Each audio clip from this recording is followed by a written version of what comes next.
Welcome to Human Risk, a podcast dedicated to the understanding of human behaviour as a risk. Here's your host, Christian Hunt. Hello and welcome back to the show. Here's a question for you. What parts of yourself have you learned to hide in order to be taken more seriously? That question sits at the heart of this episode, and it came from something my guest, Mark Heywood, published on the morning we recorded. Now, Mark's a friend of mine and a friend of the show, returning guest, someone I've collaborated with on a number of projects.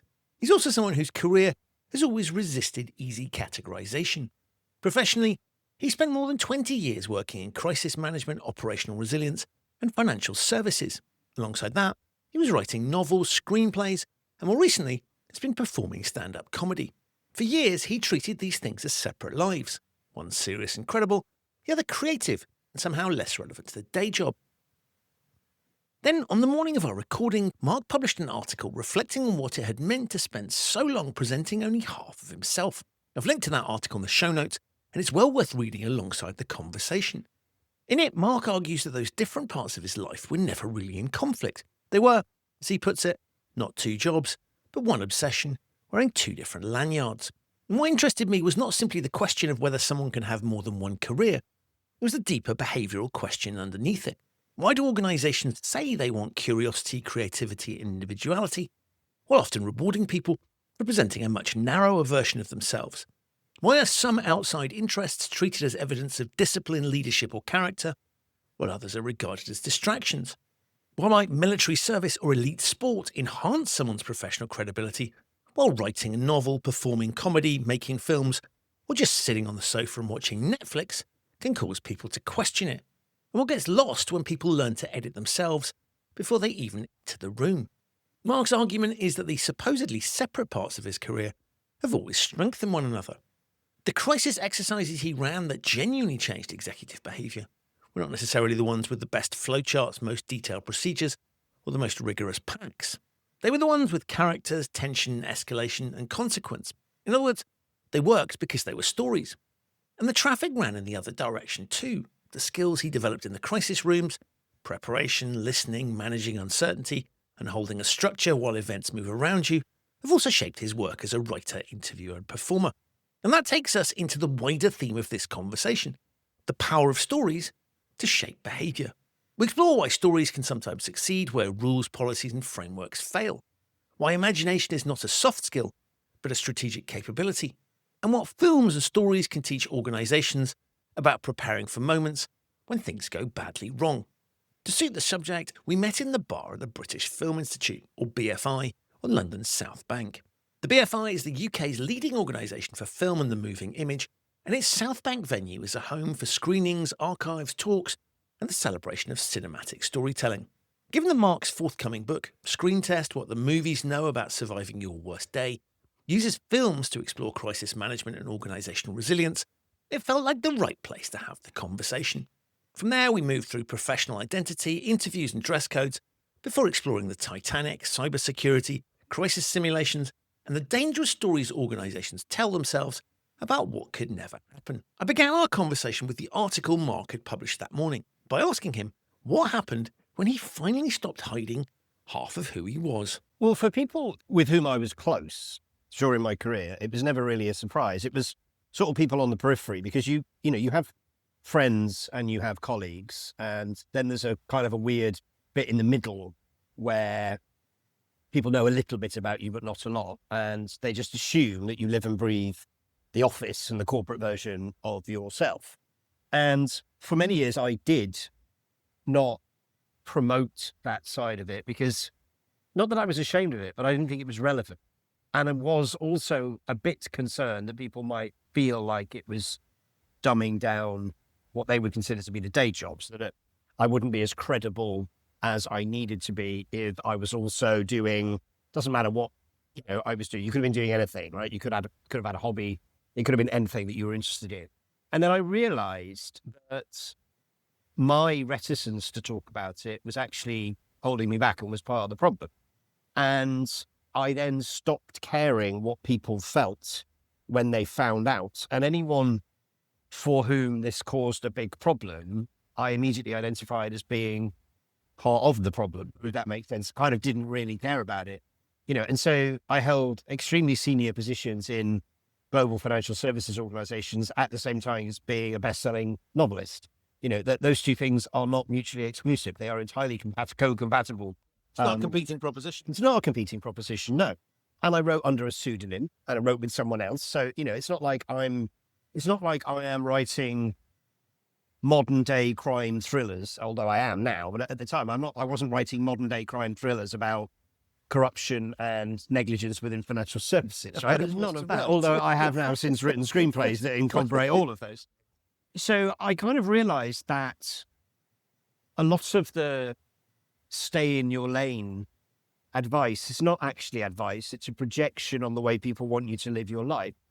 And this, you can only be credible if you specialize in one thing, has a certain cachet and a certain resonance, and it sounds credible as a piece of advice, but actually it's not. Now, clearly, if you want to be a surgeon, then there is absolutely a need to specialize in that. But if you want to be a general practitioner, for example, then you need a broad range of skills and experiences. But there's no reason why you can't be a novelist or a screenwriter or a poet or a stand-up comic or whatever it might be, and then do what you do for the day job at the same time. So today's post was really a birthday gift for people who had ever felt that they couldn't be both sides of themselves or more than one side of themselves, to say, what if you put that back into the CV? What would that do? And this is really interesting. Last night, as I mentioned in the post, I was interviewing the restaurateur Jeremy King, who's had a 40-year career in restaurants, ran the Wolsey, the Ivy, Le Caprice, now runs Simpsons in the Strand, Brasserie Zadel, Jay Sheeky's, everything that you could possibly imagine to be synonymous with the London restaurant scene. He's been a part of it. And he said something fascinating. He said that he has spoken to people who are employers of young people and has said categorically they will prioritize a read and a consideration of an application of a young person, not just a young person, but a person who has spent time working in the restaurant industry because of what it teaches you about teamwork, about heart and soul, about customer service, about the way things need to operate on a kind of a just-in-time perspective. And so when you realize that skills like working in a restaurant, which I have done, are transferable, there's nothing to suggest that being a published writer or a poet or a stand-up comic or whatever it is isn't also transferable, if that makes sense. Anyway, the post has done relatively well. I mean, it's done much better than my normal post, which not many people read, and rightly so. But what has been interesting is the backdoor DMs that I've had with people who aren't necessarily comfortable coming out, if that's a phrase, but did want to say, that was really helpful. Thank you very much. And if you can help one person feel more comfortable with a hobby or another way of earning money or another way of nurturing their creative soul, that's got to be a good thing. So the thing I find really interesting is that we talk about it like any alternative is perceived as a conflict or something you shouldn't do. But there are lots of things that are acceptable. So if you were you were a paramedic in your spare time, or something in the military or sports, right? All of that stuff is generally deemed acceptable. And understandably, I guess things like OnlyFans might be slightly problematic. Things that might be embarrassing on some level could be. And it seems to me there's a degree of snobbery associated with it. And I was going to say a logic, but I don't think there is any logic whatsoever. I just think there's this sort of unwritten rule that this stuff is acceptable and the kind of things you're talking about aren't. And I find that absolutely fascinating. Well, I'd like to quote my friend and former assistant, Louise Cullup here, with whom I worked at Barclays. She is now a published novelist. She runs her own book editing business, and she has been a very successful promoter of her own work, and she has published her own work. And she talked about snobbery, and she said something really, really interesting. There is this snobbery around self-publishing that doesn't exist in the influencer market. So a YouTuber with 2.5 million followers is not referred to as a self-broadcaster. But they are, right? So, but they are. Yeah, you're absolutely right. So why is it okay to be, for example, a risk and compliance professional and then also serve in the Territorial Army at weekends? Why is that okay? But it's not necessarily okay to be a stand-up comic in your spare time. Right. Where is the line of acceptability as to what's appropriate and what's not appropriate. Because what I've found is that when you dig into these other industries and these other subcultures, there is so much that the business world can learn from them and can also teach them.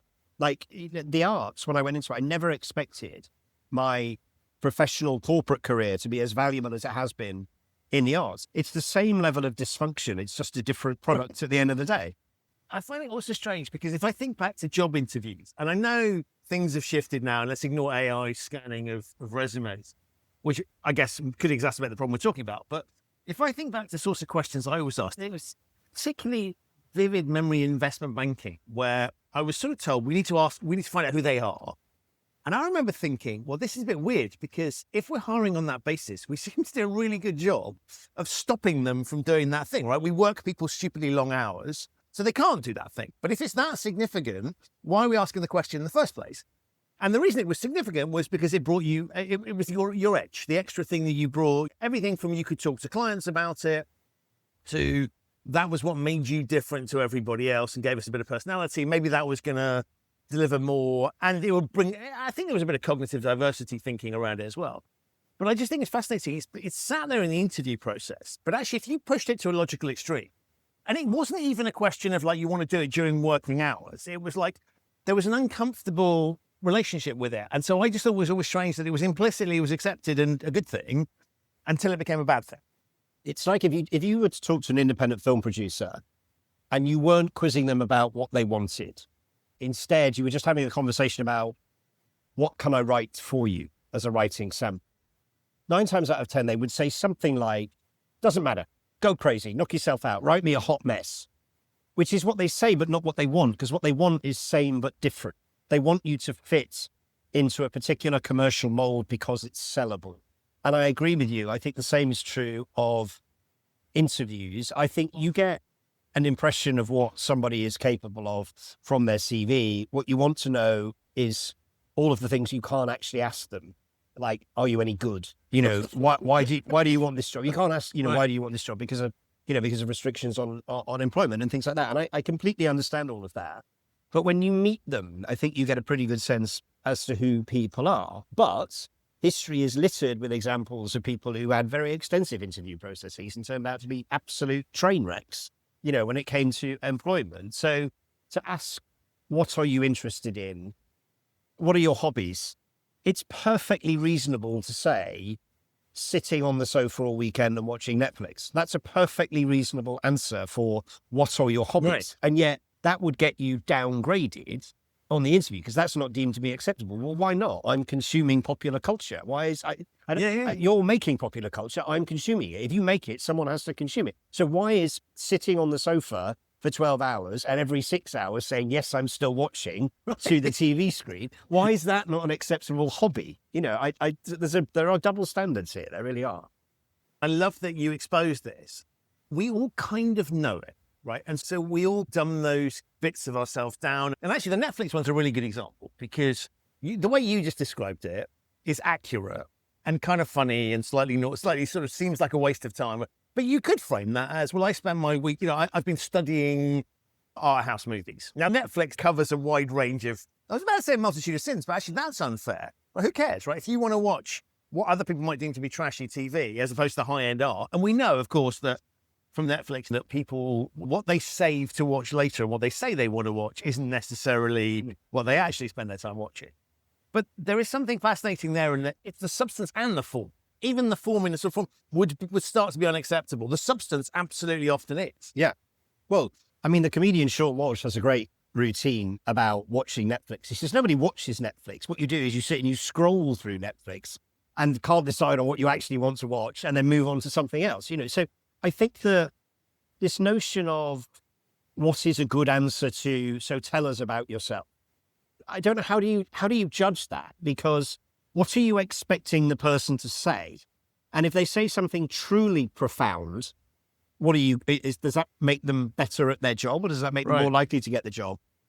But if they said something brutally honest, like, my hobbies are sitting on the sofa and watching television for hours on end, what's wrong with that? You've paid for your subscription, out committing crime. Right. You're actually consuming content that artists have made for your enjoyment. That sounds like a perfectly reasonable hobby. It also strikes me as if you ask the question and you've got a very limited subset of answers that are acceptable to you, why are you asking it? Because either you're looking for this very tight answer, at which point, what's the point in asking the question? Or you want them to lie as part of the game. And I have a sense it's a lot of the latter, which is kind of it's the exact opposite of bring your whole self to work. It's like, do not talk about these things. Ideally, don't do them for some reason, but whatever you do, don't talk about these things because that's somehow a problem. And I think what you've captured in your thinking is this really interesting balancing act of what are you actually hiring? What do you really want from people? How human do you want them to be? And how much can you control them, I guess? Jeremy King last night said something really interesting. We talked about etiquette and dress code. And in his book, he unpicks this, and we talked about it last night. He said, the official dress code of the unacceptably drunk and boorish is as follows. It is the table of four that comes in. They take their suit jackets off, they loosen the tie, and they unbutton their cuffs and roll back the shirt exactly 2 cuffs long. He said, at that point, I start to think this table is going to be trouble. So why would you have a jacket and tie policy? He said, what we need is a conduct and behaviour policy, not a dress policy, right? So what we actually need is, and I also think about this in terms of the sort of iconic and probably mythical Netflix HR policy, which is this extensive presentation that goes over 100 pages and says, oh, we need a policy for this. Well, we don't have a dress policy, and in the last 20 years, no one's come to work naked. You know, it's like what you need is a behaviour approach, and I think we're selling the wrong behaviours if we're asking people questions to which we might get an answer that we don't want, but that's entirely accurate. Particularly if you're hiring into a risk and compliance role, or trying to encourage for your listeners people to do the things we want them to do, which is tell the truth. So why are we then marking them down at interview when they tell the truth? I find it fascinating. And so what I was trying to do in the post, and what I've been trying to do over the last few months and years, is get other people more comfortable with. So you do stand up or improv, or you're in a band, that's great. Talk about that.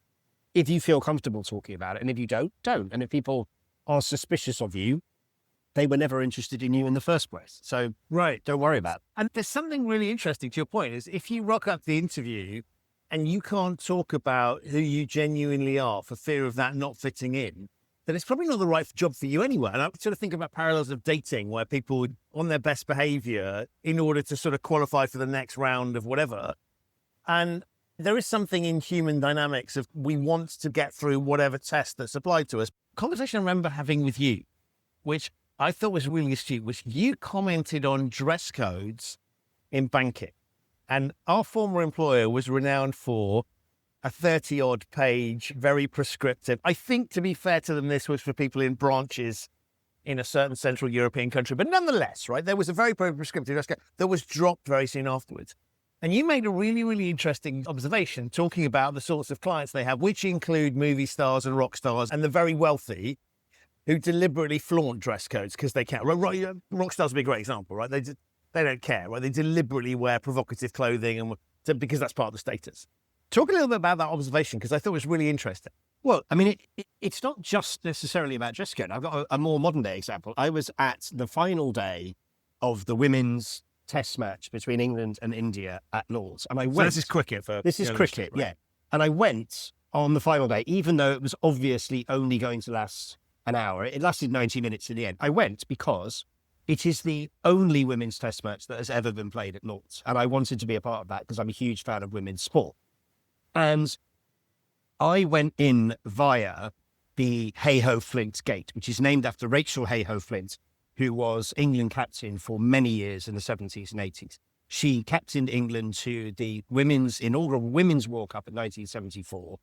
And she applied for membership of the MCC under the name R. Flint, hiding the fact that it was Rachel. And she got accepted. And when she was accepted and it was revealed that R stood for Rachel, the committee voted to exclude her from being a member. She ended up being one of the first 10 women ever to be made a member of the MCC and was made an honorary member of the MCC, eventually became a Dame one of the most successful exponents of female sport we've ever known. And I was reminded of a story. I went to school in Manchester, and she didn't play for a Manchester-based team, but people that played for Lancashire were often invited to come to our school because it was round the corner and talk to the children. And they did, big, famous West Indian cricketers who played there, big English names. And the headmaster invited Rachel Heyhoe Flint to come and talk. And she said the most brilliant reply, and one of the reasons why I remember her to this day, she replied extremely politely saying, "When you allow your female students to play cricket, I will happily come," right? And this whole point is about the MCC proudly has a dress code in its pavilion. And that's probably right and appropriate for them. But it also, for many years, had a code of not allowing females to be members, which at the time probably made sense to them as well. And so I think with things like dress codes, these days in the office, maybe it makes sense to exclude T-shirts that have vulgar or offensive messaging on it. But that's probably true of life anyway, right? You shouldn't be allowed to wear that in any kind of public environment. But what are we trying to promote?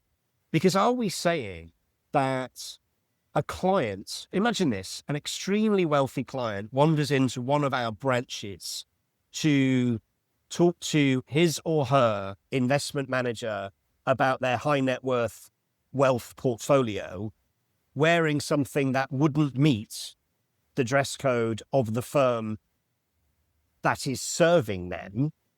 What do we do in that situation? Because that would feel to be, double standards of the highest order. Now, I get, yes, there's a uniform or a dress code or an approach, but I think there can be limits as to what that look and feels like. And again, we'll come back to levels of acceptability. I know many females who have served in the military, either in the Army, the Air Force, the Navy, and all of them say, and even Jill Scott, the female footballer, has said this, the uniforms in the military were not built for a female form. The uniforms, or the kit, if you like, that female footballers used to wear back in the day was essentially the previous season's hand-me-downs from the male team. Right. They're not built for a female team.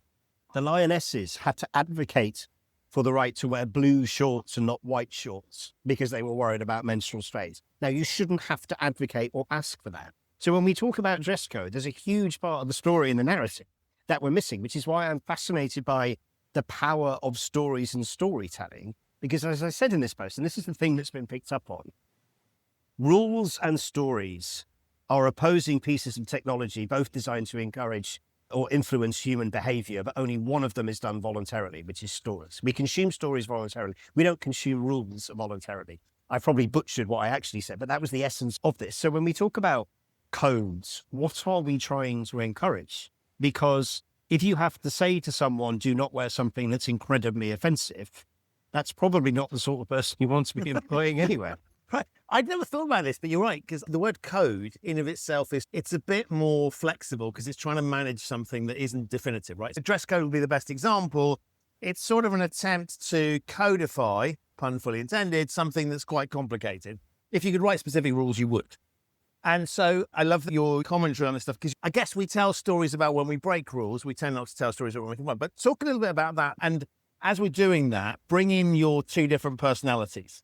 Well, let's take an example, right? Let's take a risk and compliance role or a cybersecurity role. If you're in the business of cybersecurity and you're not using Christopher Nolan's Odyssey in your current narrative, you're missing a massive trick. So we're sat here in the bar of the British Film Institute on the South Bank. And on the other side of the river is Trafalgar Square. And right by Nelson's column, Universal had put a massive Trojan Horse, right? There's one in Picture House Central in Soho, which it was delivered very, very recently. Today, they put on their Instagram something which I thought was wonderful. Thank you for the Trojan Horse. It's weirdly heavier than it looks, right? Which I think is fabulous. But what we're doing is we're using this image of the Trojan Horse to promote the movie Odyssey. Now, if you're not using that as a ransomware example in your storytelling in-house about cybersecurity, you are missing a trick. Now, I've said repeatedly that we've been telling stories for longer than we've had language. And we know this because of cave paintings. And cave paintings that are old enough predate language. So we know that storytelling didn't start as a linguistic construct. It has become one. So if you can get your head around that, you must be able to get your head around the fact that stories are the easiest way to get people to think about something, to be moved by something, maybe reflect on something, maybe say, oh, do you know, I'd never considered it that way. What you just said about, hearing the phrase code of conduct makes you realize how ridiculous a phrase that is. Because when you say code, you hear codify, don't you? You hear something that I'm not able to do. I've never been a coder. I could probably do, I'm dating myself here, but if you imagine an MS-DOS screen, you could go 10, print 20, go to 10, right? That's brilliant. Or go north on a BBC micro game. You can probably do that. But we say things like code of conduct. So I'm fascinated by the whole brain thinking, which is, can you be creative and corporate at the same time? Well, yes, you can, because that's, in its purest form, that is essentially what advertising is and what marketing is. You're trying to get people to do what you want. And I'm always fascinated by really clever adverts and things that are designed to promote or provoke an emotion in someone. And so in my work these days, what I'm trying to do is use film references or television references or popular cultural references to try and get people to understand something that if you looked at either the regulation or the law or the rule book or the code, to your point, it would be really, really dry, and communicate that in something that resonates and really lands with someone, then that I think is really, really helpful. So this severe but plausible LinkedIn series that I've been doing, which is all about taking a film week by week and saying what you can learn from an operational resilience perspective, is designed not to appear trite and not to say, I've taken two things that shouldn't be put together and put them together, ha ha, aren't I clever? It's not about that. It's about saying, if you look at things that you do in your downtime, so arguably, the person who sits on their sofa all weekend watching Netflix knows much more about this than other people who don't watch as much TV and film, because they would get the reference. Then, how often do you quote lines from movies? We do it, or you can't handle the truth, right? We do that. Right. We do that all the time. We are inherent storytellers. And so this whole series has all been about, take something that we've probably all seen, and if we haven't, it doesn't matter because you'll get the point, and try and land something that is important for people to understand about a specific piece of regulation, which is the genesis of the book, which I'm sure we'll come on to talk about a little bit later on. But this whole brain thinking, I think, is really, really important, because it's back to the Apollo film, isn't it? It's that classic line, I don't care what it was designed to do. I want to know what it can do. And again, I butchered the line. It's, let's get very, very creative. What have we got? What can we problem solve with it? Get creative, because if we are slaves to the rule book or the code, there's a huge amount that we'll miss. The book that I am currently writing is trying to expose the fact that organizations are designed to appear resilient rather than to actually be resilient, because it is cheaper and easier to look resilient and much harder and more expensive to actually be resilient. And I sent you a couple of opening chapters where I talked about the Titanic, and there is a very flippant throwaway comment which won't survive the red editor's pen, but it's about, if the vessel is unsinkable, why does it need lifeboats? So let's unpick this. The Titanic had 20 lifeboats, and the regulations at the time for a ship of that size, and I don't want to get specific here, was 16. So it was more. It was a quarter more, right? The regulations were written in 1894, and at the top end of the regulations is a measurement of 10,000 tons or higher. And tons is T-O-N-S, which is not a measurement of weight. This is really important. This is not about displacement in the water. It's a measurement of enclosed volume of 100 cubic feet per ton. So it's not weight, it's what she can carry, right? 10,000 tons or above. When the regulations were written, the largest British vessel was the RMS Campania, which was just under 13,000 tons. Again, volume, not weight. Now, the Campania sank in 1918, I think. By 1912, 33 of the 39 British registered vessels that were greater than 10,000 tons of volume, 33 of them did not carry sufficient lifeboats to safely evacuate everyone that they could carry. That's not a Titanic single point of failure. That's institutional maritime negligence. And so when you start to unpick this, the Titanic was somewhere in the region of 46,500 tons, again, volume, not weight, which is over 4 times what the regulations required. So you could argue that it didn't just meet it gold-plated it. You could argue that actually that was nowhere near enough. And here's where it gets really, really interesting. The original designs for that vessel, the person that drew her recommended 64 lifeboats. And that was cut and cut and cut and cut to 20. And significantly, the ones on the first class promenade were taken away because, well, they're unsightly and ugly, and we don't have a nice clean view of the ocean. And I'm fascinated by stories like that, which is, yes, you are compliant, but what you've done is you've applied a look resilient, not be resilient approach. And the same thing is happening across many industries, but particularly in financial services. Although in financial services, it is changing. You look at the way the regulations about many things, they were designed through a conduct lens, not an outcome lens. So they was designed to investigate whether a named individual had taken as many reasonable steps as possible to stop things from happening. Whereas now, things are moving into a more outcome-based framework, which I think is great, which means we're changing the narrative hugely.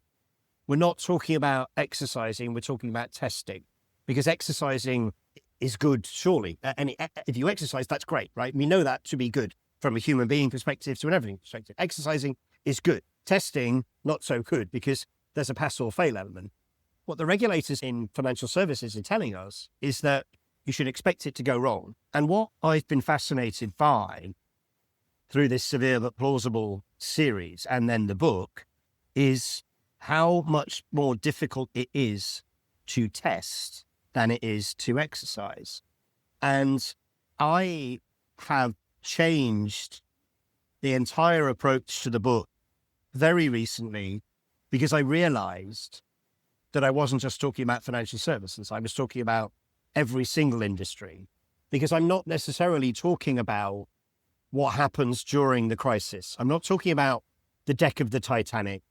I'm not talking about the control room during a cyber attack or the operations room or the situation room or whatever you might call it. I'm talking about the room that occurs 18 months to 2 years down the line, in which someone who wasn't there when it went wrong, someone who has had 18 months to sift through everything that you did in those 4 hours at 3 a.m. to 7 a.m., who didn't know anything about your testing regime or anything about your control environment or your framework or your code of conduct or your dress code, and is now asking you questions about what you did in those 4 hours. That's applicable across every single industry. And in a way, the less regulated you are in terms of highly prescriptive, you must test, the harder it is, because the lack of guidance that you get given about what you should be doing, which comes back to, should we be trusting human beings to do the right thing? Well, yes, coming to work dressed in an offensive slogan t-shirt is the wrong thing to do. We know this intuitively, but why doesn't this extend to what is the right thing to do when it comes to testing? Because it will go wrong. That's priced in. That's absolutely guaranteed. And no one will sink you, to use a Titanic analogy, for it going wrong. But what they will do is haul you over the legal coals for not having tested, not having thought about worst case, not having thought about what does severe but plausible actually mean, and how can we as human beings respond to this? Now, that's actually a very difficult construct to get across if you just look at regulations. So what I'm trying to do in the book is to say, well, here are a whole bunch of cultural references from film and television, which you've probably seen, but if not, let me unpick them for you here, in which you can understand what's going on at a risk and compliance level. Because back to the person that sits on their sofa watching Netflix, they will get this. So why can't everyone else? Because that person is honest about what they do for a hobby, because that's what they say at an interview, incredibly well informed culturally, because they're watching a huge amount of film and television, is completely at peace with their life, don't feel the need to go and have a hobby that doesn't need to be had. So if we're not listening to that person, why are we listening to that person? I kind of don't understand it. So the whole approach to the book is, how can we use popular culture as a method of teaching people what the difference between a conduct-based framework is and an outcome-based framework is? Because we've all seen disaster movies, so I'm sure we can all learn from that. So I absolutely love this. And if I think back to things like the Bible, that's about tell stories so people behave in a particular way, right? So we warn you off from these certain things, and we give you glowing examples of this, and we kind of show you people that sort of thought they'd got away with it, but haven't, kind of classic sort of. So we recognize that the power of that. I guess one of the things that intrigues me is, if we looked at, let's take the pandemic, for example, there were plenty of movies out there that told you what could happen. And actually, if I think back to that time, I remember, in the UK, we were seeing footage, like not stories, but well, I guess versions of the reality of what was happening in Italy, as a good example. And yet people weren't taking account of it. So on the one hand, clearly we know that in the human psyche, this stuff is powerful, right? Telling people stories about things, parables, analogies, all those sorts of things. Well, why do certain comedians work really well? Because they take real life things that we recognize. On the other hand, I could make a counter argument that says, let's have a look at all those movies that warned us about stuff. Don't Look Up would be a really good example with the climate crisis, but we could think of pandemic ones. So there's something interesting about it. It works, and yet it does. Yeah. Well, okay, so let's start with the Bible. Let's talk about Noah's Ark, right? It's a great story. We all know it. And we all know that the animals came in 2 by 2. Hurrah, hurrah, whatever it is. It's a brilliant sort of like formulaic. Right. It's like the likelihood of that having happened. Yes.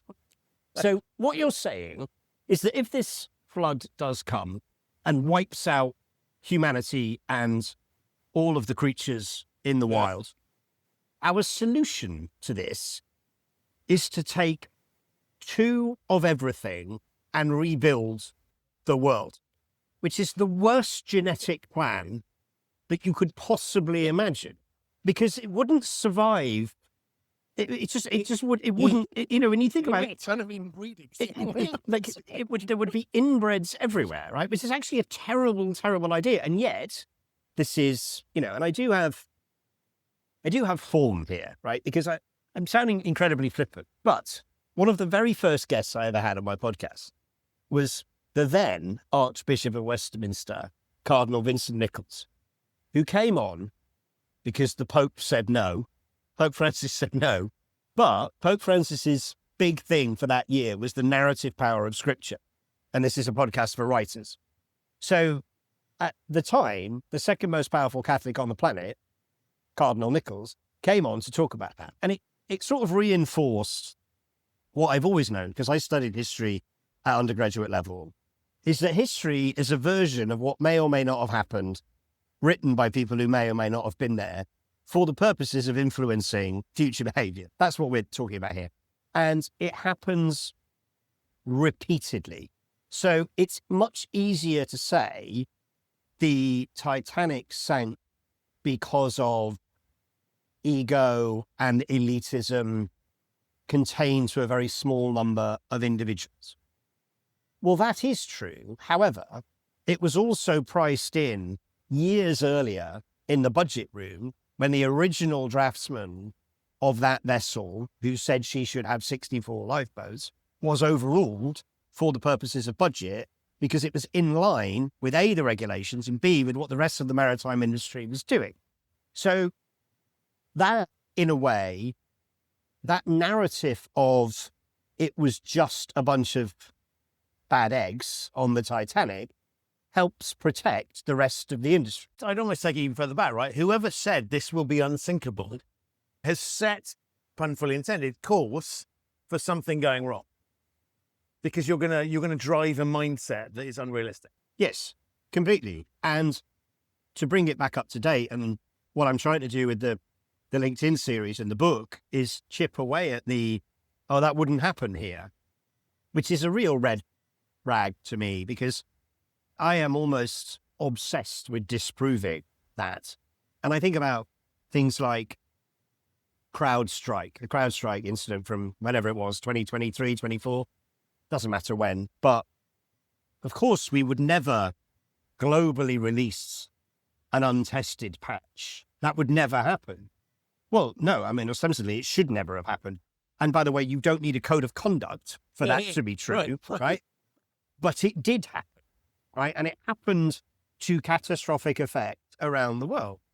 And so this entire shift in financial services, and it will drift elsewhere because it should drift elsewhere, because everyone will end up in the room of the public inquiry at some point. Many, many things are entirely predictable. Very few things come out of absolutely nowhere. I think about the recent report about the fact that the NHS had insufficient stocks and insufficient quality of stocks of PPE during the pandemic. Yes, that's entirely predictable. If you go back to the Civil Contingencies Act, which came in around 2002, at the time, I was co-chair of an industry body in financial services that would do several things. One, it would provide a coming together weekly touch point for members of that community in financial services to discuss issues of the day, whatever they may be. It was also an opportunity to feed back to the regulator in the form then of what was the FSA and the Bank of England, now the PRA and the FCA. And I was also responsible for briefing the UK Joint Intelligence Group at a place called Chicksands, which is an ex-RAF base up the M1. And when that piece of legislation came out, I went to the Joint Intelligence Training Group and I said, if this is ever needed in anger, it will not work. And it will not work for one very important reason. It does not compel central government to do anything in a crisis of this magnitude. And I remember being livid when Matt Hancock, live on television, said, well, we had the Civil Contingencies Act, which compelled us to act. No, it didn't. It never compelled you to act. And that was the problem. Meaning that all the recommendations that were made by well-intentioned people about PPE and what was going to be required, that is the equivalent of 64 lifeboats reduced to 20, because the legislation said 16 or above. We don't need to have stocks of PPE because we can procure them really quickly in this just-in-time economy that we now have, which we didn't have in 2002. It's the exact same problem. Yes, we have a just-in-time economy until someone parks a tanker the wrong way in the Suez Canal or someone blockades the Strait of Hormuz, right? We have a massive problem. These are the exact same problems. It's like trying to restart humanity using an inferior gene pool in the Bible. They're the same problems. We keep repeating them. And I think that stories, and there is a narrative danger of stories because they can be incredibly dangerous and you can convince people of a certain narrative that isn't true. And we do have to think about the danger of doing that. But if you think about the narrative clarity that you can bring to a dry piece of legislation through film, TV, Netflix, Amazon Prime, Hulu, whatever references, I think that's got to help, because we're trying to encourage people not to wear the offensive slogan T-shirts at every level of society and humanity. And in all of our corporations, we're trying to do exactly the same thing. Now, how do we do that? Do we do that with rules that people won't read or codes that they won't look at?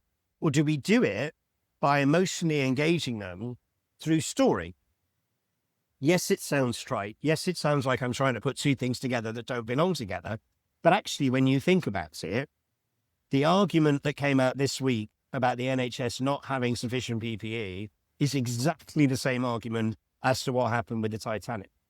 Other countries around the world were disposing of stocks of PPE because of cost and storage and because of this myth that it was unsinkable. And the unsinkability of the just-in-time economy was held as gospel by the UK government until it wasn't, until it was proven that actually the just-in-time economy relies on people in factories and buildings making stuff that then gets shipped around the world. So when all of that stops, you don't have a just-in-time economy. You don't have an economy at all from a supply and demand perspective. All you have is demand, right?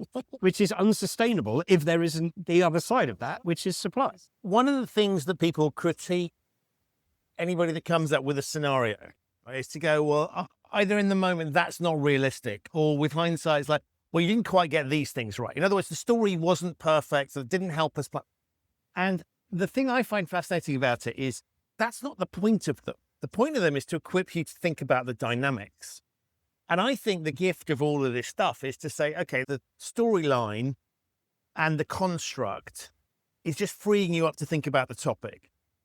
And we're not saying follow exactly this play, right? What you're seeing here is exactly what's going to happen. It's not sort of fortune telling.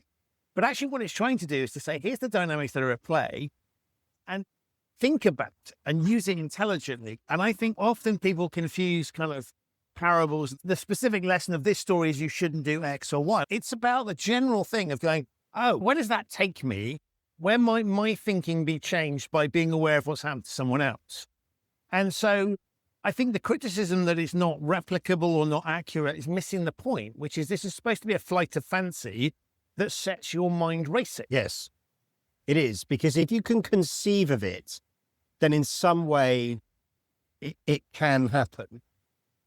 I'm not talking about science fiction and something, incredibly outlandish. However, a lot of really good science fiction isn't really about the sci-fi. It's about the emotional impact, and it's about the consequence. It's about the fi, not the sci, right? It is. It's about somebody being stranded on Mars and can't get back. What does that actually mean? It's what happens if it explodes in space and you're floating as an astronaut. Right. It's not necessarily, space is the ultimate, space and underwater, the ultimate jeopardy, right? It's not about the science of it. It's about what happens when things go wrong. And can you conceive of a world in which this could go wrong? And if somebody were to say it could never happen, the job of a writer is to make it credible enough that you suspend your disbelief because you've created the rules of the creative environment. And you've said, this is an environment in which we have sent Matt Damon to Mars and he's stranded there, right? How do we get him back, right? Fine. We are actively looking to send something to Mars. The Mars rover is tracking Mars at the moment. We can get stuff there. Can we get a human being there, and can we get them back safely? So when you think about these things, it's kind of, if as a writer, I write something that people go, that is outrageous, then it means I've failed to create the structure and the rules. And it's the exact same thing when you're doing scenario tests in any organization, is you're trying to scratch away at the, could it happen here? And I'll give you an example. I recently ran a crisis management exercise for a financial services organization that was based on a ransomware attack.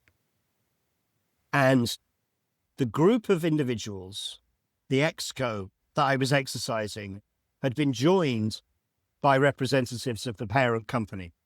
And it was fascinating because the CEO of the exco, who were being exercised or tested, to give it its right word, learnt in real time that he did not have the ability to authorize a ransom payment should a ransom payment be requested and signed off. Because the parent company said that would be taken at group level.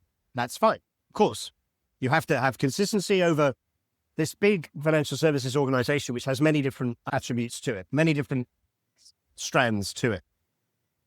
And they said, we would never pay. And I said, what does that mean? And they said, we have a public policy of not paying a cyber ransom. And I said, well, sure, that's the right public policy to have, right? You don't have a public policy that says, if we get hacked, we will pay, right? But the question I was asking them was not what your policy was. But under what circumstances would you reconsider that? Because what you don't want to be doing is reconsidering that as it happens. At the moment, what you right. want to have done is sufficiently thought through the movie that says we get hacked. X gigabytes, terabytes, whatever of our data has been exfiltrated. We've got really, really compromising client data. And without giving away the client or the industry, it doesn't matter what that is. It could be anything. Under what circumstances and what is the protocol that we go through to change that decision? Because what you have to think about is what I've been saying during this conversation is the room in 18 months to 2 years' time, because somebody will ask you that question. What was the protocol that you followed to reverse your publicly declared position of never paying a ransom? You don't want to then say, well, we made it up in 4 hours, because that gives you a massive, massive problem. Because that's both a conduct problem, it's an outcome problem, it's a negligence problem. Terrible decision-making, Terrible decision-making. Now, let's go back to the Titanic. Let's imagine a world in which the draftsman had got his wish when he drew the Titanic, and she had 64 lifeboats. And some of them were on the first-class promenade. And they had successfully deployed those lifeboats, having followed all of their evacuation procedures. The band had stopped playing when it was obvious that it was going down. And as many people as possible had gotten into those lifeboats.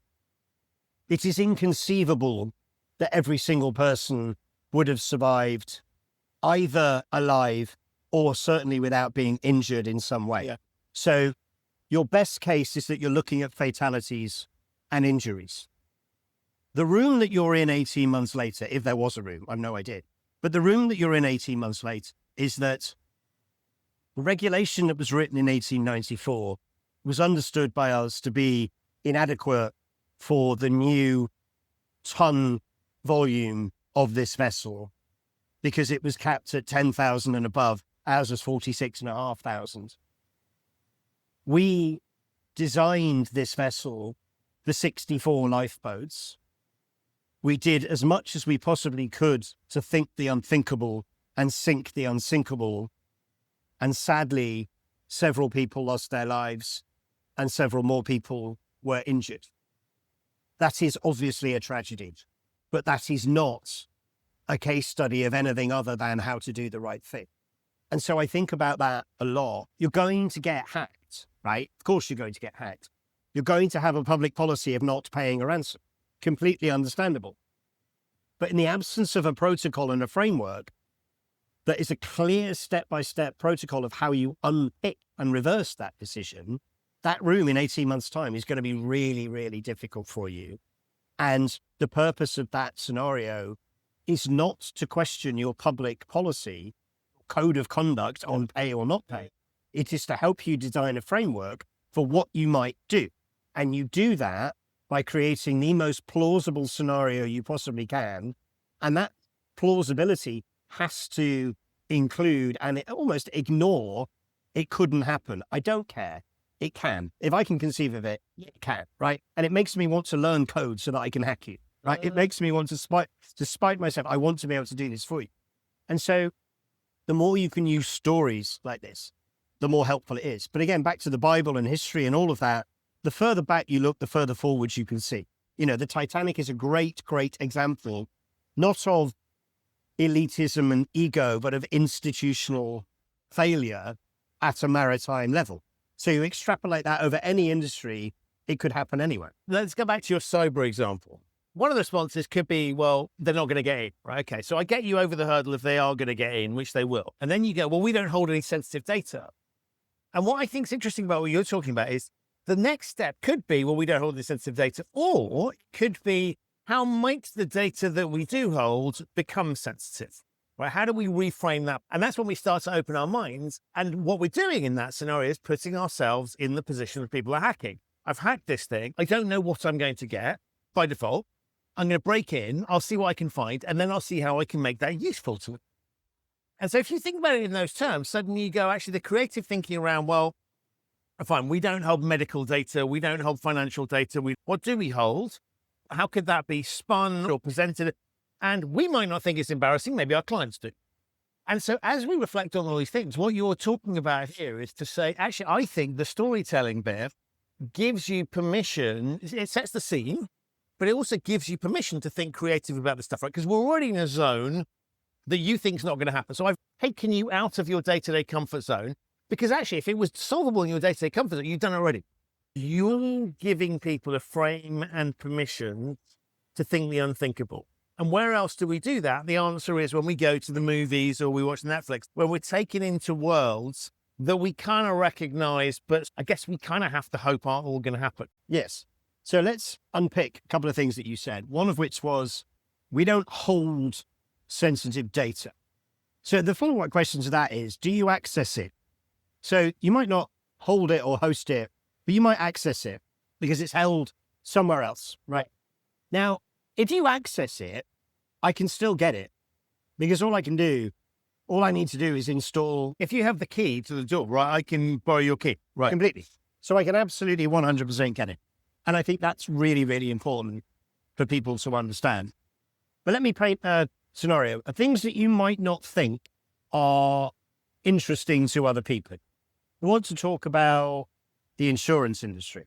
Now, it's summer and all of the major stadia in London are currently host to massive concerts. So the Olympic Stadium has had several. Metallica were there a couple of weeks ago.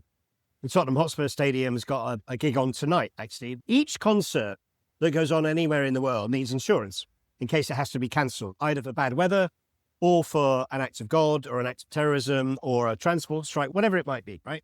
Now, in the insurance world, that's called contingency business. So most major insurers have a contingency business.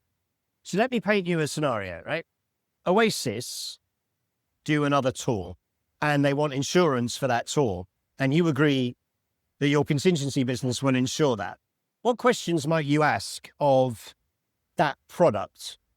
Well, you might ask many things. And indeed, the questions that do get asked are, well, we'll need to have physical health assessments for the act. We'll also need to have mental health assessments of the act. And we'll need to have insert as many clauses as you like. Now, can you imagine the uproar and the furore of that data getting leaked? So what have we hacked? We've hacked the physical and mental health assessments of the Gallagher brothers. Now, it doesn't need to contain anything untoward, but just the existence of that in somebody else's hands is enough to completely jeopardize your business. Now, let's go one step further. Let's imagine it's Taylor Swift. Now, you don't want the Gallagher brothers coming after you. You certainly don't want Taylor Swift coming after you because she is more powerful than you would ever be. Because the impact, the negative impact of any of her data ending up in the hands of some hacking group that had tried to expose it on the dark web would be detrimental in the worst possible way to your particular business. And yet you might think, oh, but it's only an insurance risk. No, it's not. Look at the story. Look at the headline. Don't look at the product. Look at what the headline could be. What happens if? Because all I'm doing is hacking you. And I may not have known that you'd insured the Taylor Swift London Eras tour leg. But if I got that data, how powerful could that be? It doesn't have to be what someone's used it for before, because actually, I don't know, maybe another rock star's had an issue, right? There's a read across that wasn't there before. Or just present the information in a particular light, right? And use a lens on it. And so the reason I really like this imaginative thinking, creative thinking, is we kind of have to free ourselves up to just recognize that the world that we see and the way we look at it isn't necessarily how other people see it. And that might be the criminal's mindset, or it might just be the general public, right? And so I think the interesting thing is if you look at all of these dynamics you're talking about as kind of static problems, that works if the world isn't changing. And I think what's interesting is the world of climate change is messing around with a whole load of things. technology is messing around with that. If I look at war in Ukraine and the presumptions around that, social trends are changing. How we all see the world is changing. And so in a way, and this is back to the codification thing, is it's sort of like we've codified responses to things or written rules for how we'll respond to things for, frankly, a world that we know isn't like that. And so I think not only can you miss it, but you'll look even more stupid. So let's imagine you survive whatever it is, right? It massively impacts you. It's not going to go the way you think it's going to go necessarily, but you're also going to look really stupid. So the knock-on consequences of this isn't just the individual event. Right. And I think we do it in one area of society and one area alone. There are probably other examples, but the major example of where we do this right is when it comes to inflation, not how we measure inflation in terms of the basket of goods, because I don't think that is appropriate. But if you were to say, in 1980, I earned £1,000 a year, we are now more than capable of extrapolating that to what that would equate to in 2026. So we do it from a financial perspective. We don't do it from a risk perspective. We don't look at, this phrase of records began, right? Well, there's an argument to say that the year after records began must have been a very busy year, right? Which is an easy joke to make, right? But what we don't do is adjust the risk factor from an inflationary perspective, because we must not understand that a lot of what is happening to us now, to use climate change, is now priced in, right? Yeah. And yes, we can stop even worse things from happening, but we have to live in a world in which we can't go back to the way that it was. So why are we not, across the risk spectrum, and as you know, I'm not a fan of risk registers per se, why across risk are we not applying an inflationary increase? And again, back to Titanic, the regulation was written in 1894, the Titanic sank in 1912. That is a significant period of time in maritime development. And yes, they were in line with the regulations. In fact, they were above the regulations, but there had been no inflationary adjustment of the regulations. So which bit of the risk problem are you looking at? You're looking at the regs. And if the regs don't adapt from an inflationary perspective, which is what they are starting to do in financial services, you're going to get to that room in 18 months to 2 years' time.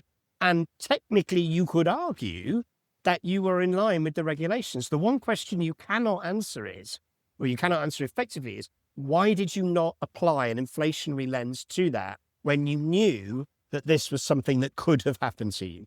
That's a horrible position to be in. So what you're pointing towards, of course, there will always be the benefit of hindsight. And I'm always intrigued by the kind of courtroom, let's just dissect what you were doing in the heat of the moment. And it winds me up when you get like police officers who are under, or whoever, right, under massive amounts of pressure. We're going to go step by step through your decision-making as you're in this stressful situation. So there's that end of it where I just kind of go, I think we need to be slightly careful here. But the opposite end is to sort of go, what do you mean you were anchored to something that made sense way back when, and you didn't bring your playbook thinking up to speed? And I got an email from my insurer that basically said, are you sure your insurance is appropriate? Now, cynically me goes, they want higher premiums. I'm sure that's part of it. But I also just went, it's interesting, I haven't reviewed that, right? I started my business 7 years ago. I took out an insurance policy. I roughly worked out what it was. And yet in the meantime, my marketing, my risk appetite, all the stuff around who I am, what I do has moved on massively. And actually, to be fair, they were pointing me in but maybe you've got some policies that make no frickin' sense whatsoever that you should get rid of. Yes, I find all of this stuff fascinating. It kind of makes me think, there's a question that you hear a lot of, are you sure this is the right thing? No, but I am sure it's not the right thing, right? But I'm going to do it anyway. But it's the equivalent of the Netflix. Okay, so would you think that Netflix is in any way prejudicial or dangerous to mental or physical health? I think that would be a tough argument to win in a court of law, because if there's content on there that is in any way dubious, well, that's on Netflix, right? So you would assume that there were some controls on that. But why have you created what is essentially a benign product that people will pay you to consume, and then partway through the consumption of that on a daily basis say, are you still watching? Want to take a break? It's not the same as driving for 4 hours on a motorway and you see a sign that says, take a break, right? That's something completely different. Why are you telling me what are you trying to protect yourself from? You could put that in the bucket of, we're doing that to sort of keep people happy, tick the box. It looks like we're being sensible adults. But Mark, the way we really manage the risk is this, right? And if you spend your whole time watching blah, blah, blah, blah, blah, we'll intervene. And so I think for me, this is your whole thing about sometimes being seen to solve them. And sometimes we do things performatively so that we look like we're solving the problem to keep everybody off our backs. And your argument is, well, that shouldn't be where it stops, right? So I would like to believe that behind the scenes, Netflix is doing something really, really smart. That is there as a sort of like, yes, we've done this. Yes, we've thought about it. Nobody can criticize us. But actually underneath it all, I don't know. In other words, I think there's a place for sort of signposting and performative stuff, but that requires a second degree of intelligence that says we are only doing this for that reason, and we're thinking really smartly underneath the hood. So I have invited several pornography websites onto my podcast to explore this, none of whom have ever got back to me. But that's not the point. The point of the story is this. Do you impose the same, are you still watching? Do you need to take a break as what you would consider to be perhaps more conventional content? So you mentioned OnlyFans earlier. Yeah. There's OnlyFans, and I've no idea, but there's OnlyFans after you've been on it for, I don't know what the Netflix kicker is. So maybe it's 3 hours. Let's say it's 3 hours, right? Well, 3 hours strikes me as a long time to spend on OnlyFans, right? Unless you are the content creator, right? Yes. I don't know what how do you even calculate what an optimal amount of time is? There you go. I mean, if you're a particularly frenetic viewer, then maybe 15 minutes is more than enough. But equally, if you're a more thoughtful individual and you're looking at the whatever thing it is, I don't even know what's on there, but the thing is for artistic merit, maybe 2 hours is better. But okay, so the Netflix thing I think is really interesting because it depends on what the content is, because sometimes we like to drop all episodes all at once. So you can binge it. Sometimes we go back to the way it used to be, which is you're going to have to go episodic week by week. Right, I get that. Or we might give you the first 3, which you can binge, etc. But this whole thing about series 1, season 1 has dropped in its entirety. There's 12 episodes. Knock yourself out. Why then are you partway through that going, are you still watching? That would appear to be, I know we're drifting here, but that would appear to be a different argument. Yes, I could try and concoct a counter argument, but I agree with you. It does play into the whole theme, right? Which is, are you trying to manage risk or are you trying to look like you're managing risk? Well, looking resilient versus being resilient. Yeah. It's the same point. Yeah. And it brings us fully back to the article that started the discussion. This is about a degree of honesty, about what are we doing and why are we doing it? Now, there is a little bit of you sometimes can't tell people what you're doing because if you sort of magician's trick logic, right? If you did tell them what you were doing, you wouldn't be as effective. But I think there's a really important question here that says, if your job is to manage risk, is your job a performative one to look like you're managing risk, or is your job to actually manage the risk? And I fear that in lots of organizations, it is to look like you're managing the risk, right? That is why we have a function, job done. I think the challenge that you've rightly said is to go, there is a dynamic here, which is we can lull ourselves into a false sense of security. We can pretend this can't happen. We can watch the movie because of knowing that, I don't know, snakes on a plane, right? If you took that literally, you would never go on a plane. So we know that that's a work of fiction that is exaggerated, that's there for entertainment, drama, enough realism to get us to watch it, but we don't not fly as a result of it.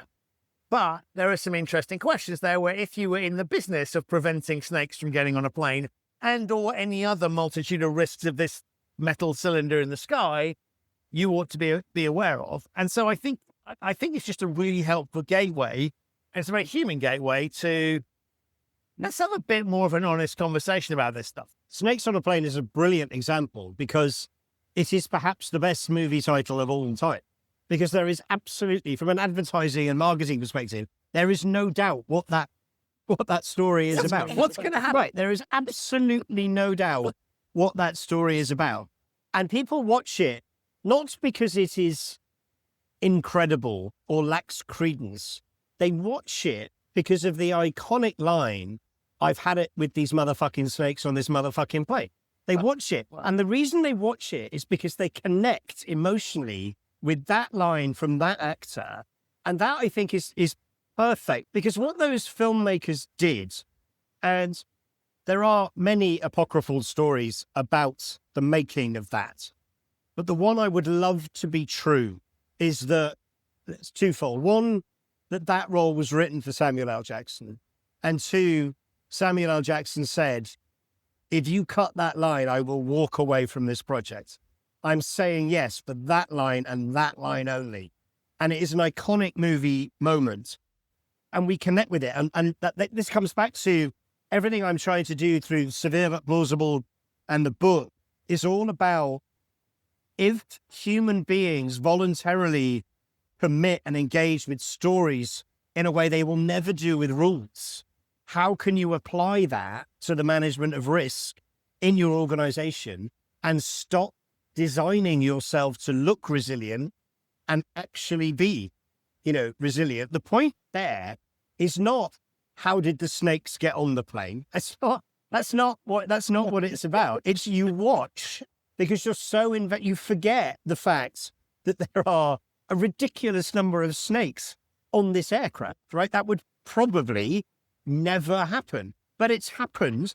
And it could. And the writers have done such a good job of making it credible, because the reason you go is because you are deeply connected to that actor and that line. And it doesn't matter how ridiculous the concept is. In one of them, I talked about Sharknado, is about a tornado off the US coast that rips sharks out of the ocean and deposits them over the mainland, which is it's utterly ridiculous. But it's no more ridiculous and no less ridiculous than snakes on a plane. And yet, for some reason, Sharknado has created a cult following in the same way the snakes on a plane has, right? Because of the person that sits at home watching Netflix all weekend, that there is an attraction to this sort of story. And again, severe but plausible, to come back to the regulation, in a severe but plausible test, you wouldn't run snakes on a plane and you wouldn't run Sharknado. But what you would absolutely understand is there is a reason why these are cult classics, because people emotionally engage with these stories. You've reminded me when I was the regulator, and this is going back some. So there was a thing called Grexit, which you'll remember, which is the Greeks were going to exit the European exchange rate mechanism. I always thought Grexodus would have been a much better title. Yeah, right. So I remember I was supervising international banks, and we called them in and we basically asked them to run various scenarios. And so it was, what happens if Greece exits? What happens if Ireland exits? And blah, blah, blah, blah, blah. And there was a lovely moment in terms of lessons learned where I'd love to say it was me, and it might have been, but who cares, right? Somebody asked a question and said, well, you've got scenarios A, B, C, and D. Have you combined them? No, because you didn't ask us to do that. And we said, well, what happened? Just spitball now. What would happen if you did? Well, obviously we wouldn't do that. No, but you're not in charge of the exiting here. Right? This is going to happen. It's not about what you would do. Well, okay, if we did run those scenarios, it would be bad news for us because we'd fail. And then the question was, well, why didn't you go there? Why did it not occur to you that would have been a useful narrative to run? Well, because we don't want to think about what happens if we fail. I'm like, well, this is the whole point of the exercise. It is not about passing the test, right? It's not about getting away with the dodgy move at the junction that you shouldn't have made in your car, or going off piste on skiing, right? And they couldn't see it. And I just remember at that point just thinking, oh, actually, this has got nothing to do with it. This is even worse than I thought, because the only reason they're looking at this is because we've told them to look at this. The idea of the exercise, back to your earlier point, was at some point, any firm will fail, right? Put enough stress and the outcome's not great. And I've always taken that away. And so I think your narrative really resonates with me, because what worried me there was a literal interpretation of the parable, as opposed to a flight of fancy, where might it take us? And I get that you don't want to think about what might drive you to failure, but we do care, right? Because that's my job as a regulator. I want to know what your break point is. And do you know what? I've got much more faith in you if you turn around and go, A plus B, we'd survive, but A plus B plus C starts to get a bit sticky. B plus D is a nightmare because we're done. And add all them together, we're screwed, right? And then you work back to what's known as reverse stress testing, work out the point of failure, right? Which of these combinations, not because we are hoping for that or thinking that's going to happen, but that's put you in the right mindset. And it's not, we haven't got the storytelling right. You haven't got the storytelling right. And so I think you're really onto something here about encouraging people to think in those terms, but I would hope also giving them permission to do so, because suddenly you remove this, here's something we don't want to talk about, so here's a way that we can talk about it, because actually find the right circumstances, write the right script, everything goes wrong. So I'll share something that I'm going to put in the book, which is full of anonymized, hilarious things I've been on the receiving end of in terms of ExCo requirements to make us look resilient. And very often, people like you and me would be brought into an organization after failure had already occurred, right? Yeah. So we were often part of the solution, even though we all knew that that solution was not to fix the problem, but to make the inevitable fine start with a lower number. I was often on the receiving end of, why will it take 18 months? Can you do it in 12? And inevitably you say, I can do it in 12, but I can't test it. So I can't test the remediation work that we've done. My favorite quote of all time throughout my entire career that proves the look resilient versus be resilient shtick that I've been shopping around is after I'd said, but I can't test it, and been told that 18 months was unacceptable and we needed to do it in 12. The line that came back to me by the CEO of a massive organization was, Mark, I don't need forest green, light green will do. So obviously he was talking about a red, amber, green status, and it didn't need to be the darkest forest green, just get it into green. And I've always believed that red, amber, green, or RAG charts, as they're called, my approach to these has always been, I'll believe anything that's red. I want to kick the tires on everything else. I find those things hilarious because I think of a board game. If you're going into one of those meetings, you want your stuff on green. So whatever it takes to get those things on green is cool. And the reason you do that is the meeting and get structured around the reds, right? So if you're on a red, you're going to have to talk about it. But a red is a known problem, right? Why do we spend every single meeting talking about the reds and we never, ever, ever, ever talk about or focus on the greens? Because reds are a known risk. The greens are not. And so the biggest risk in your organization, I always contain, is the stuff you haven't honestly talked about. And then let's dissect the rules of the game and say, well, hold on a minute. There are certain things it is not reasonable for us to know. For example, we've just started a new project. How can you, what do you do when you start, you declare it as green? Because, well, you've got no evidence it's not working. What about it's too early to say category, right? There should be a gray or fuck knows category. And this is why I think we're playing a stupid game. And you have set that thing up for people to tell a story. I have decided I want this to be the outcome. I am going to create the narrative that gets me there. And I'm going to beat my people up so that I'm not lying to the committee because Mark has told me it's okay. I'll ignore the fact that I told Mark to nudge it into that, get his paintbrush out, right, and colour. It's utter madness. And yet that's the construct on which these decisions are made. And so to your point about what are organizations talking about, they're talking about stuff they already know, stuff they've seen. Because if you're on red, you're there for several months, right? So we're going to have this repeat conversation. It's no wonder those meetings are utterly pointless, and not only pointless in the moment, but utterly pointless for the behaviors they drive outside it. Yeah, because that is looking resilient, not being resilient. Wow, Mark, as ever, fascinating conversation. If people want to find out more about you, how can they do that? So I am on LinkedIn, of course. Mark Heywood Ink Jockey is the handle for that. I'm also on Instagram as @MarkW.Heywood. I've recently come off quite a lot of the other social media accounts because they're fairly toxic, but there's a couple of other things that people can see me through. They can see me through at The Writing Salon, which is a monthly event that I run in central London, and the podcast is at Behind the Spine Podcast. Fantastic. And when the book comes out, we will get you back on. But in the meantime, as ever, thank you so much for sparing the time. It's been, it's been a very interesting venue to record it in, but as ever, it's been a fantastic conversation. Thank you for having me. So that's it for this episode of the Human Risk Podcast. My enormous thanks to Mark for appearing, and of course, to you for listening. To find out more about Mark, the various projects he's involved in, to read the article that was the stimulus for this episode, have a look in the show notes. There are links to all of those there.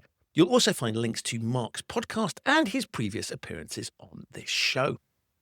If you're new to the Human Risk Podcast, if this is your first time listening to the show, welcome, wherever you've been, but thank you so much for joining me. You can subscribe wherever you get your quality audio content. It's available on all of the major podcasting platforms. To discover episodes of the show that you might have missed, and there are over 300 of them now, have a look in the... To discover episodes of the show that you might have missed, and there are over 300 of them now, visit the show's website, humanriskpodcast.com. You're bound to find something that'll grab your attention. If you are a long-time listener and you love the show, if you're a long-time listener and you like the show and have yet to leave a review or rating for it on whichever platform you're listening to it on, please do so. It really does help. I will be back very soon with another episode of this show, but in the meantime, stay safe. Remember that those things that might seem unserious and not related to your job could be the things that make you really good at it. I'll be back very soon with another episode. of this show, but in the meantime, stay safe. And remember, those things that might seem irrelevant, frivolous, or extracurricular could just be the difference between success and failure. I'll be back very soon with another episode of this show, but in the meantime, stay safe. Remember that those things that you might think of being entirely separate to your work, but which you're really passionate about, could just be the things that make the difference. I'll see you very soon on another episode of the Human Risk Podcast.